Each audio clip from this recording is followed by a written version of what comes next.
Stop.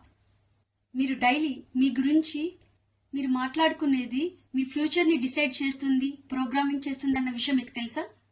మీకు ఒక fact చెప్పనా?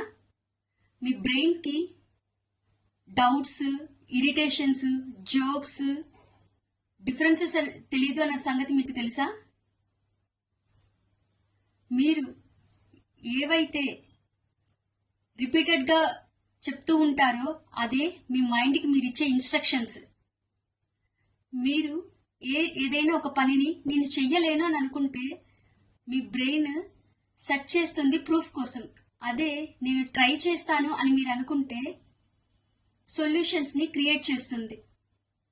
మీ డెస్టినీ యొక్క బ్లూ ప్రింట్ మీ సెల్ఫ్ టాకే. ఈరోజే డిసైడ్ అవ్వండి. మీలోని నెగటివ్ సెల్ఫ్ టాక్ని రీప్లేస్ చేయండి పాజిటివ్ సెల్ఫ్ టాక్తో. ఐఎమ్ గ్రోయింగ్ అని ఫాలో చేయండి, కామెంట్ చేయండి, ఐఎమ్ ఇంప్రూవింగ్ అని. Thank you.